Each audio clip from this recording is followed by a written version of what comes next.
What's up, college sports fans? I'm Stucky. I'm Colin Wilson. I'm Mike Calabrese. I'm Maria Marino. I'm Charlie DiSturco, and we're excited that the Big Bets on Campus brand is launching its very own YouTube channel. You'll be able to find every episode of the BBOC podcast, live shows, and other college sports content on this new channel. Not only will the channel be dedicated to betting on college sports, but you'll also be able to find exclusive interviews with former college athletes, college football power rankings, and updates on other topics like the brand new College Football 25 video game series and the ins and outs of the recruiting trail all the way down to the transfer portal. Whether you're into college football, college basketball, college baseball, or any of the college sports, we are the home for college sports, and BBOC is the channel for you. Make sure you subscribe so you don't miss any of the action. I'll see you there.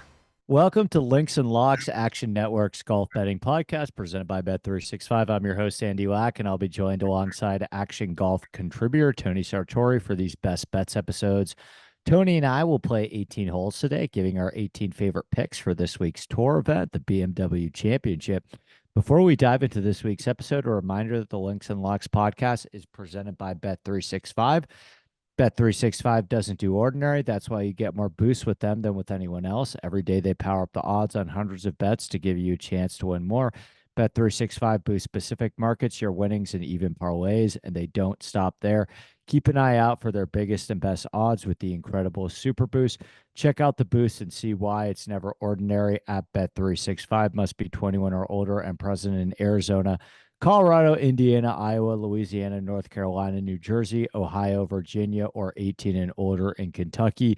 Gambling problem? Call 1-800-GAMBLER or 1-800-BETS-OFF in Iowa. Terms, conditions, and restrictions apply. Okay, Tony, we're on the first tee here for our BMW Championship Best Bets. Get us started. So Bet365 has this number a little longer than everywhere else in the market right now, and it made it long enough to the point where I will take the bait, and that's on Xander Schauffele outright at 6-1. I know that's not the most beautiful number in the world, but in a 50-man field, I really like how he profiles and his chances this week. So we're going back to Castle Pines Golf Club for the first time since 2006, and it's going to play over 8,100 yards. But again, it's in Colorado, so in actually, if you're adjusting for the altitude, they say that it's going to feel like it's playing around 73 to 7,400, and then with that in mind, I think accuracy is way more important this week than distance. Everyone's going to be hitting the ball far in this altitude, but there are an abundance of hazards lying in this golf course, and staying safe, both off the tee and on the approach, is going to be super, super important this week. And that brings me to Xander Schauffele, who's been one of the most well-rounded golfers over the past few months. He's finished inside the top 15, 8 straight tournaments, and he's won 2 major championships over that stretch. He's also finished runner-up at the Wells Fargo and in last week's FedEx St. Jude Championship. Obviously, that resume speaks for itself. It's been an incredible year for him, and he's been more accurate off the tee than the field average in each of his past 3 tournaments, when including the Olympics. And I think that success will continue on this Jack Nicklaus design track. My last point for this is that he clearly likes Nicklaus's work because he's posted 7 straight top 25 finishes at Muirfield. And I think Muirfield will be a good comparison for play this week, not only because it's another Nicklaus design, but that course also heavily rewards accuracy. And so I like that as a comparison this week, and you can never go wrong with Schauffele. So that's 6-1. He's my first outright winner target. Yeah, I'm totally with you. I couldn't take the plunge on the outright number. There were a lot more guys in the 20s and 30s that I wanted to be able to fit on my betting card.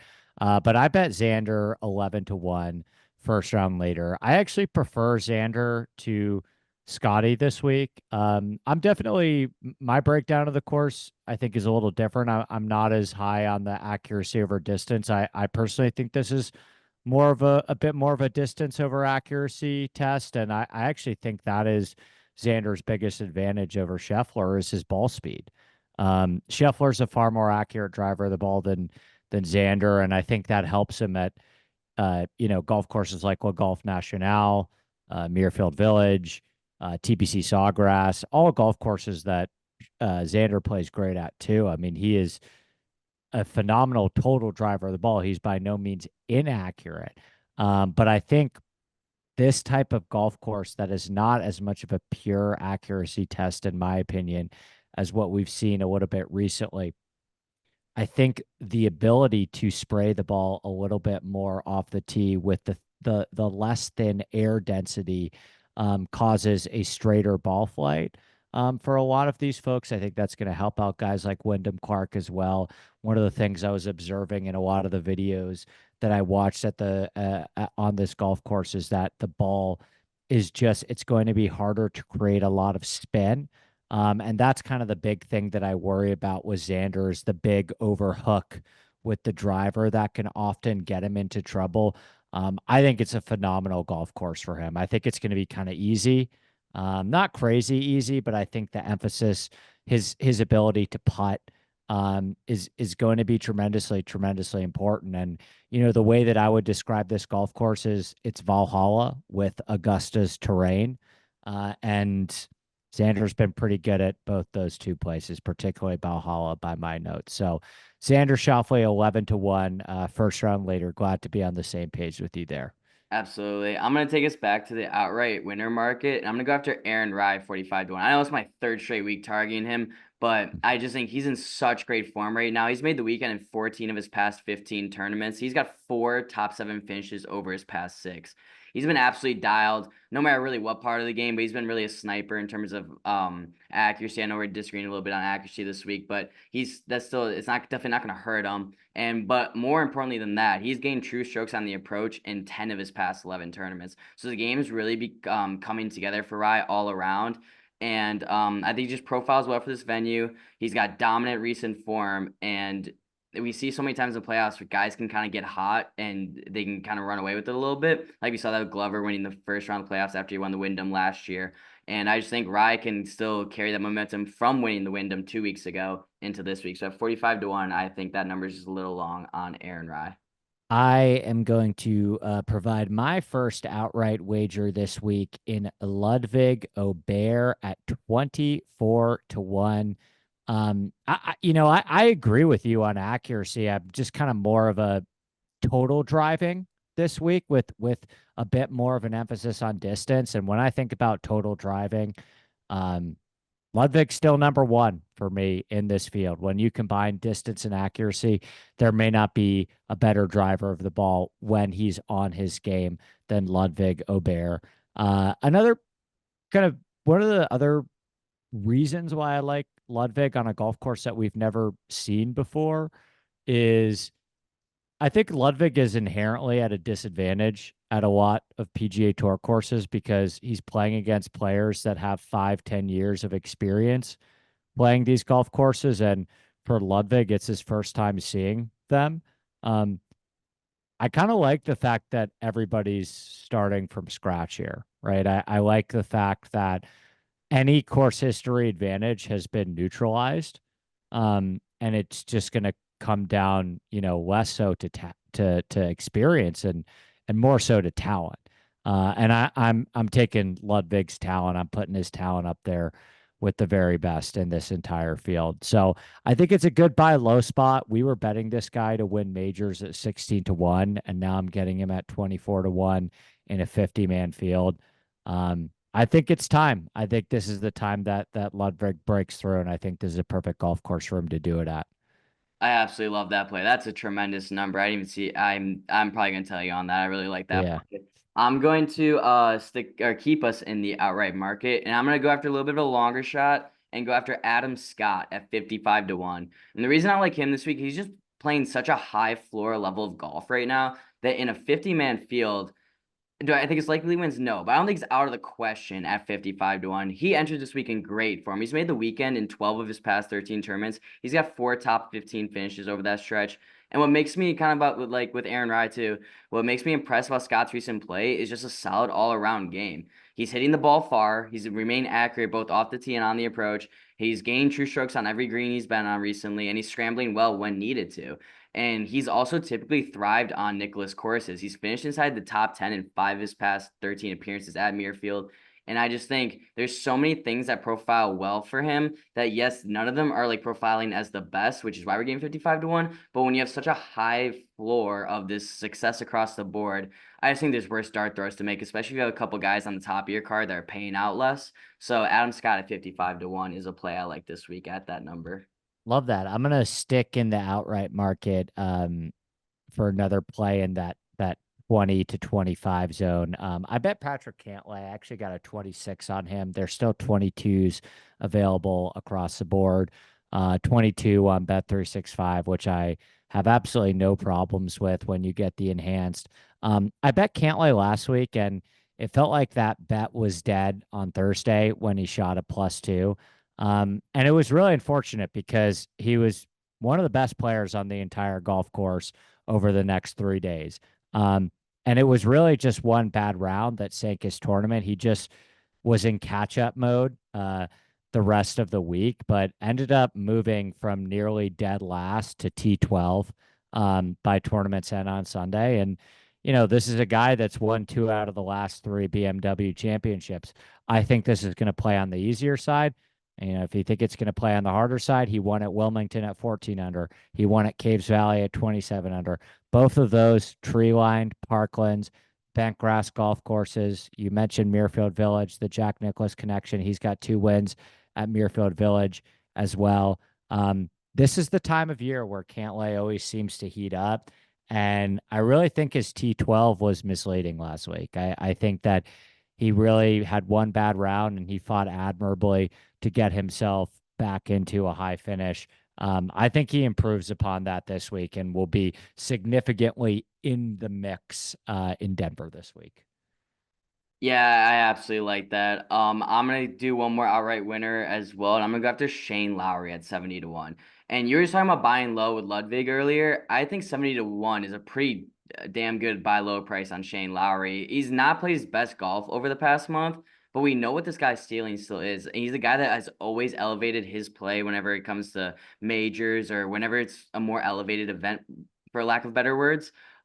He finished 6th at the US or at the Open Championship and 6th at the PGA Championship while winning down in New Orleans alongside Rory. The ceiling is there. I think just it has not been playing his best brand of golf over the past few tournaments, which is why we're getting 70 to 1. I think that number is just too long. He's shown success on Nicklaus courses. He's made the weekend at the Memorial in 4 straight years, and he finished 6th there in 2021. And he's, like I said earlier, he's just a guy that seemingly always elevates his games against elite competition, which obviously he will see this week. I just think for a guy that usually scores well in major championships and tournaments of that stature, 70 to 1 is a very good dart throw this week. I have one more outright for us, and that is Tony Finau at 32 to 1. I love Tony Finau on this golf course. When I created my Castle Pines model, it was, the usual suspects at the top, Xander, Scotty, Rory, and then number 4 for me was Tony Finau. He has a lot of experience playing in altitude. He was actually via his Instagram, via Buddy's Instagram, that second or third hand somehow knows Finau. He was playing golf with him at Glen Wild, a golf course out in Utah that plays at massive altitude and features a ton of elevation changes. A Fazio golf course that reminds me of Castle Pines in a lot of ways.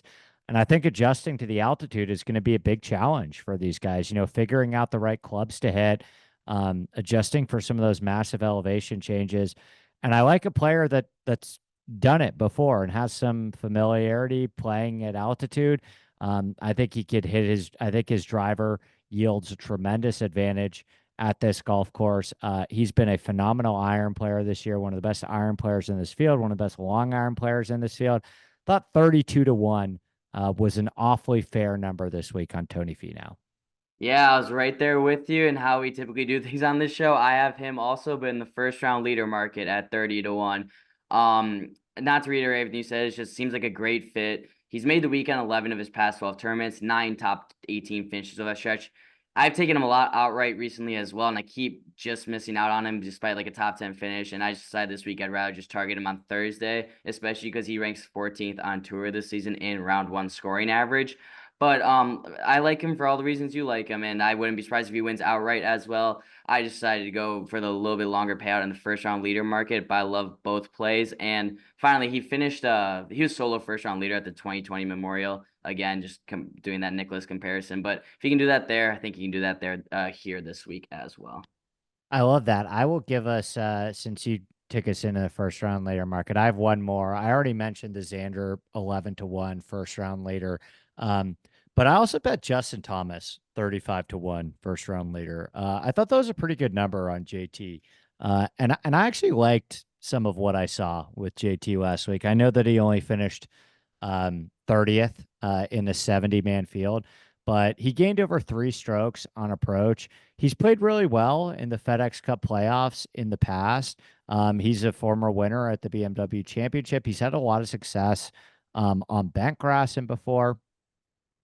I think this golf course, he was just not hitting enough fairways in Memphis. That is a narrow golf course with thick Bermuda rough. And JT was just not hitting enough fairways to really compete at this golf course. He's got more room off the tee here. I really expect JT to allow his irons to do the talking this week. I think we're going to get a push from him towards the end of the season. He needs to have a good week to qualify for Eastlake. He's never not qualified for Eastlake outside of his one miss last year, and I think he really wants to come back with a vengeance and make sure he's in that season finale next week. I think we get his best stuff, and I think he gets off to a really hot start. He's been one of the best round 1 performers this year, which is what I really like to target. So JT 35-1 first round leader. I like that. I'm going to keep us at the exact same market at the exact same price, and that's Corey Connors at 35-1 to lead after the first round. You just talked about round 1 scoring average. Connors ranks 12th on tour this year in that category, so clearly early scoring is not the concern. In fact, late scoring has been the concern as someone who has been burned by this guy in the outright market seemingly every other week, but he's always a safe bet to, put together a good round and put together a good week, but he's not gone over the hump at all in terms of getting victories. So that's why I'm switching over to the first round leader market this week for Connors. But this is a guy who's not missed a cut since June of last year. That's 28 straight tournaments where he's played the weekend. If you include the Olympics, he boasts 13 top 20 finishes over that stretch. And I am still a firm believer in the fact that he will eventually reach that next level. But again, just because 1, I've kept getting burned by him, but 2, he scores so much better in the first than he does the other 3 rounds this year. I think there's just more value in his first round leader number at 35-1. And lastly, I know I've talked about this before. We've both talked about this before a lot. He's one of the best ball strikers on the planet. He's gained true strokes on the approach in 25 straight tournaments. That puts him in like the Schauffele and Scheffler class of ball striking. So at 35-1, I think there's worse bets for someone to lead after Thursday than Corey Connors. Love that. I'm going to take us into the top 10 market with the number 1 player that missed my betting card this week. I bet him plus 140 in the top 10 market, and that's Viktor Hovland. I wanted to find room for him on the betting card this week, but he just was the last man out, and I'm going to be kicking myself if this is the one he gets the victory, but I've got a little bit of a hedge in place with the top 10. What we saw from Viktor Hovland last week was vintage Viktor Hovland. When Viktor Hovland is at his best, he's a top 5 ball striker in the field, and he is a plus putter, not a crazy great putter, but gains around 3 strokes putting, and he's neutral around the green. Hovland finished T2. He finished 1 stroke back of the lead. He lost 1 stroke around the greens, was plus 3 putting, top 5 and off the tee and on approach. Right. So that is the formula for Hovland, tread water around the green, be a good, not great putter, and be, top 10 in approach and top 10 off the tee. I think he can do that at this golf course. I think this is an even better golf course for him than the one that we saw in Memphis. He's the defending champion here, albeit at a different golf course in Olympia Fields. I think there's some similarities to Olympia Fields in this place. It's not a perfect comp, but I think the winning score will be in a similar ballpark. I think he'll have a lot of short irons in like he did at Olympia Fields, be able to dominate this golf course off the tee. So Viktor Hovland plus 140 to finish in the top 10. I'm going to go back to the first round leader market one last time for me, and that's Alex Noren at 50-1. Like I was talking about Scott in the outright market earlier, Noren is one of my favorite high floor candidates in this field. I'm not sure he possesses the juice to take down likes of a Scotty or a Xander on Sunday, but I firmly believe that he's capable talent-wise of claiming a round, and why not the opening round? He's typically been a stronger starter than finisher. He ranks 4th on tour this season, round 1 scoring average, which puts him along Scotty, Xander, and other top guys right around that mark. And going back to the high floor, Noren has made the weekend 20 of his past 23 tournaments, and he's got 5 top 10 finishes over that stretch. Again, I just don't necessarily trust him with the big guys come Sunday if he is towards the top of the leaderboard. But in order to even get towards the top of that leaderboard, that means these guys start the tournament strong. And at 50-1, I don't think it's out of the question that Noren leads after Thursday. Like that. I'm going to take us into the top 20 market and go with Robert MacIntyre, plus 115, top 20. I love this play. I was surprised to get plus money on him to finish basically just better than field average in a 50-man field. One of my favorite plays on the board. I mean, Bobby Mack's coming off a 7th place finish in Memphis, where, you know, he gained strokes in both ball striking categories, gained over 5 strokes putting. He putts great on bent grass. He's already won this season on bent grass. He's already won this season on a driver-heavy golf course at the Genesis Scottish Open. I think his power off the tee here, I think his long iron play is one of the best long iron players in the field. I think Bobby Mack's going to surprise this week with a top 20 finish. I thought that was a great number to get plus money on him there. I absolutely agree, and thank you for making my job easy, because my next play was Bobby Mack top 10 at plus 450. Maybe this is too simplistic of thinking, but my thought process is he just finished 7th last week, as you said, so why not bet him to do it once again against an even smaller field? He's really been incredible over the second half of the season. He has 5 top 10 finishes over his past 12 tournaments, which by napkin math alone, that makes plus 450 a profitable number. Obviously, this field is tough, right? But he fired off top 10 finishes at both the PGA Championship and, again, at last week's playoff event against equally tough competition. So in a 50-man field, I just think plus 450 on a guy who's played this well and who fits this course for all the reasons you said is a good number to take for Bobby Mack to finish inside the top 10. I've got one more top 20 who's also at plus odds, which I thought was strong in this very small field. Will Zalatoris, top 20, plus 120. Some serious signs of life from Zalatoris last week. He gained strokes in both ball striking categories, top 12 finish, one of his best in honestly a couple of months.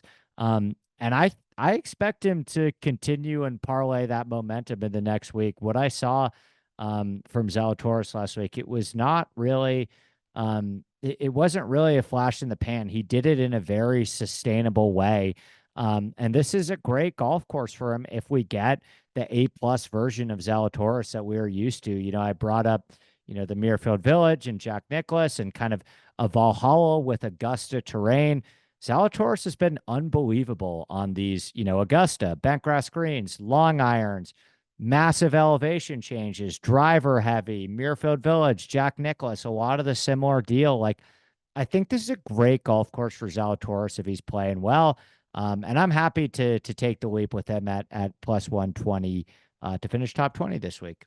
I'm so glad you're on him, because he was literally the last guy off my card. So I'm glad one of us got to him. I'm going to go to the top 10 market. And I'm going to go after Max Greyserman at plus 550 to finish inside the top 10. He's finished runner-up in 2 of his past 3 tournaments. And while those were at venues or against competition that was not nearly as tough as what he's going to face this week, plus 550 still feels like too generous of a payout to pass up on someone who's in this strong of form to finish inside just the top 20% of the field. He's played a well-rounded game since the U.S. Open. He's gained true total strokes in 8 consecutive tournaments. He's made the weekend in all 8 of those tournaments. And Greyserman can get himself in trouble this week maybe if he's hitting out of the rough, because, you know, sometimes he's not the most accurate ball striker, but his putter's been absolutely on fire. And I think that with how hard he hits the ball too, if he's just getting around the greens, he's getting up and down a lot, I think his score can be pretty safe. And again, for this to pay out, you just need to finish inside the top 20% of the field. So at plus 550, and someone who's in this good of form with a good recent approach game and this hot of a putter, I just think there's worse guys to take than Max Greyserman. I'm going to finish this off with a little fun bet that I always take a look at depending on the golf course when I map out my golf courses. I know this is some juiced away, but this is going to hit, and you can parlay it if you want with, like, I don't know, Scheffler top 20 or something, like whatever you want. But no hole in one minus 250. I'm pretty confident in this one. I mapped out the golf course. I looked at the par threes. These are not easy par threes. All of them measure over 200 yards, even with the altitude. I expect the 4 par threes to be some of the tougher holes on the golf course. Like, I think a lot of the scoring is going to be done on the par fives, and the way that altitude really interacts with making it easier for golfers is it adds a lot of yardages to your drives, right? Where, with iron play, it's a little bit less advantageous. And these are all tough par threes. Like legitimately what I believe to be, will be some of the harder holes on the golf course. All these guys are seeing this golf course for the first time. Like I don't see it. I'll take my chances with that any day of the week. So I got, based on the par threes, what I'm seeing, minus 250 is value to me. I know it's not flashy or sexy or anything, but I think it's a good long-term plus EV bet, just to add to your portfolio this week. And if you want to parlay it with something else, but yeah, big fan of that. I love that bet based on the golf course. When I'm able to sniff out, some of the golf courses with harder par threes, because they pretty much just put it the same at every golf course. And that's silly because the par threes are not the same at any golf course. So anyway, I like that. that'll do it. Big fan Thanks. Yeah. Thanks. Join me on it. of that. I think I will. That'll do it for our best bets episode for the BMW Championship. Before we get out of here, a final reminder that the Links and Locks podcast is presented by Bet365. Bet365 doesn't do ordinary. That's why you get more boosts with them than with anyone else. Every day they power up the odds on hundreds of bets to give you a chance to win more. Bet365 boosts specific markets, your winnings, and even parlays, and they don't stop there. Keep an eye out for their biggest and best odds with the incredible Super Boost. Check out the boost and see why. It's never ordinary at Bet365. Must be 21 or older and present in Arizona, Colorado, Indiana, Iowa, Louisiana, North Carolina, New Jersey, Ohio, Virginia, or 18 and older in Kentucky. Gambling problem? Call 1-800-GAMBLER or 1-800-BETS-OFF in Iowa. Terms, conditions, and restrictions apply. As a reminder, our action experts Spencer Aguiar and Nick Bretwish return with host Roberto Arguello tomorrow for our BMW Championship betting preview right here on the Links and Locks podcast. So for Tony Sartori, I'm your host, Andy Lack, and we'll see you back here next week on the Links and Locks podcast presented by Bet365.